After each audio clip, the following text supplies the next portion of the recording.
Hello and welcome to, I don't know what number tip we're on now, but we're on the next tip in the series, okay? I've lost track of the numbers. I'm getting them all back to front and around the wrong way. So I'm not going to put the numbers in the video. I'll post them on the actual post. How about that? There we go. We're learning as we go, people. No such thing as perfection. It's all about reality, right? If I'm making these mistakes, everyone else will be as well. That's what I'm telling myself. So next tip. Don't know what number it is, but my next tip is make the most of the run up to the holiday season in terms of preparing for the day. So what I mean by that is you will no doubt across the course of December be cooking a roast at some point. I mean, maybe you won't, but we typically have a roast at least once a week. And it's made life so much easier for me to not try and prepare everything at once in advance, but do little bits at a time. So double up on certain things when you're already preparing them. So this is habit stacking, right? You're not creating another job, you're just doing something in a larger quantity and then freezing half of it so that you don't have to do it on the day. So a really good example of this that I did actually this weekend was stuffing balls.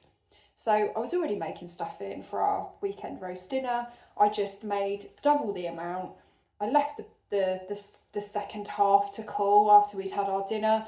I made the balls and I put them in a sandwich bag and stuck them in the freezer. And literally on the day, I'll get those out in the morning and it's done. And you know, the beauty of things like air fryers these days mean that those things can cook really, really quickly and they can just be sort of shoved in and done. So I mean, you can apply this to anything. I mean, I've seen on Instagram and TikTok people parboiling vegetables and putting them in the freezer in sandwich bags so that on the day you just get them out and stick them in. My sister actually did this this weekend with a gathering that she had, a friend's gathering. She prepared the vegetables in advance. And actually on the day she said they were like the best roast potatoes she'd ever done. And I suppose really cold roast potatoes hitting really hot fat is what makes them nice and crispy. So these are these little simple things that as much as we can prepare in advance. So again, when we think about that list that we talked about in the first couple of videos, these are the types of things that, okay, let's put stuff in as one thing on that list and tick it off. You know, and actually we get a dopamine hit from achieving a goal, because one of the things that we can often struggle with is actually execution. So when we achieve a goal and we're able to tick it off of a list, that's a huge dopamine hit for me. And it's really interesting actually thinking about that in a lot of the planners that I use. One of the things that they often now put in planners is what is the reward that you're going to give yourself once you've achieved this goal. And honestly, for me, every time I write in that box, the reward is just achieving the goal. Like, that's the biggest reward that I can get. You know, it's not about, right, once I've achieved that goal, I'm going to go and buy myself a new outfit or treat myself to a takeaway or a coffee or whatever it might be. No, it's actually the biggest reward for me is actually doing it. It's putting that tick in that box. So that's another top tip.